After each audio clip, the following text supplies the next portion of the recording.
Bonjour à tous, bienvenue à cette capsule Excel dans le cadre du cours de méthode quantitative.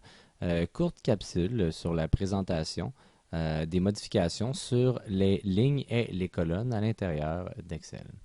Donc, la capsule vise tout simplement à montrer le type de manipulation qu'on peut faire d'une ligne ou d'une colonne afin des fois de vouloir, par exemple, faire plus d'espace entre des tableaux ou sélectionner une ligne au complet, une colonne au complet. Donc, petite modification qui semble banale, mais des fois qui peuvent causer problème à certains étudiants. Donc, la feuille qui est ici, Excel, va servir pour la présentation. Donc, chose que je vais rappeler dans chacune de mes capsules, on nomme toujours nos feuilles, on n'oublie pas. Si je voudrais rajouter une feuille, je clique sur le petit plus, ça me rajoute une feuille numéro 2. Donc, dans la feuille numéro 1, celle qu'on va utiliser, je la renomme. Dans ce cas-ci, je vais l'appeler ligne colonne. Donc, évidemment, on la nomme quelque chose de représentatif à ce qu'on fait dans notre laboratoire. Donc, premièrement, pour élargir des lignes ou des colonnes, pourquoi et de un, on ferait ça? Par exemple, si j'écris « Je m'appelle Jonathan », et on voit que j'ai dépassé de la colonne D. Donc, évidemment, je suis sorti de ma case D4. Si jamais je voulais écrire quelque chose dans la case E4, la case adjacente à sa droite, donc, par exemple, bienvenue en méthode quantitative, je remarque que je viens d'écraser une partie de ce qui était écrit dans la colonne D4. Donc, évidemment, moi, je veux être en mesure de voir tout ce que j'écris dans chacune de mes cases. Donc, on a la possibilité d'élargir. Donc, si on va voir d'autres types de manipulations éventuellement, mais si je veux tout simplement être capable de visualiser en élargissant ma colonne, c'est quelque chose que je peux faire. Donc, en allant entre, par exemple, la colonne D et la colonne E, on voit que quand on déplace, à un certain point, j'ai un petit icône qui lui indique que je peux élargir par la gauche ou par la droite. Donc, par la gauche, je rétrécis ma colonne D. Par la droite, j'élargis ma colonne D. Donc, je m'en vais vers la droite, mon but étant d'élargir la colonne D. Et je me retrouve avec mon « Je m'appelle Jonathan » qui est possible de voir au complet à l'intérieur de la colonne D4. Évidemment, si je voudrais que le bienvenu en méthode quantitative apparaisse seulement dans la colonne E, j'élargis ma colonne E jusqu'à ce que ça couvre le bienvenu en méthode quantitative.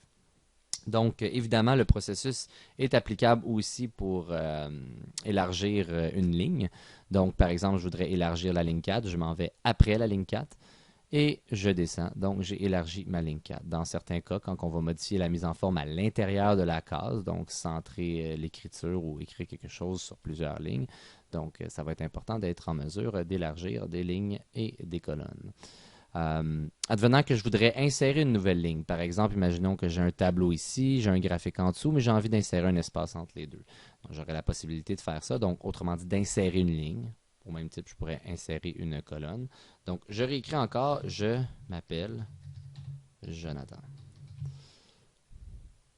Mais j'ai envie d'insérer une ligne vierge entre ces deux je m'appelle Jonathan. Donc, je vais cliquer en fait sur la ligne au complet. Donc, je sélectionne toute la ligne de laquelle j'ai envie d'insérer au-dessus une ligne vierge. Je clique le piton de droit après l'avoir sélectionné sur la souris. Donc, le piton de droit donne souvent des options sur ce qu'on a sélectionné. Donc, dans ce cas-ci, sur la ligne au complet. Je fais insertion et voilà, je viens d'insérer une ligne au complet. Au même titre, si j'ai envie d'insérer un espace entre je m'appelle Jonathan et bienvenue en méthode quantitative, je sélectionne la colonne E, je clique le piton de droit de la souris, insertion et voilà.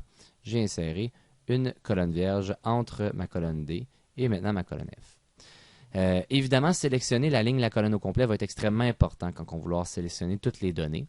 Donc, si j'ai envie de copier la colonne D au complet, c'est très simple. Je la sélectionne au complet. Il ne s'agit pas de juste sélectionner les valeurs qui sont ici et les copier. Hein. On ne se casse pas la tête. On sélectionne la colonne au complet. Donc, souvent, on va avoir recours à ce processus-là, entre autres pour faire les tableaux croisés dynamiques. Donc, je clique le piton droit pour avoir les options. Copier. Et si je veux le copier tout ce qu'il y a dans la colonne D, par exemple dans la colonne E, je sélectionne au complet la colonne E avant de coller.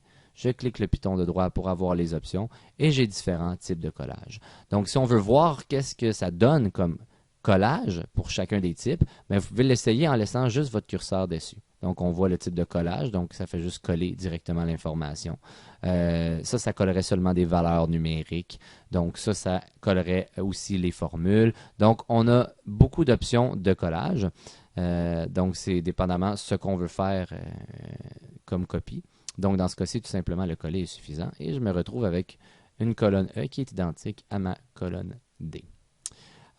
Donc, ceci conclut la capsule numéro 1 sur la modification des lignes et des colonnes.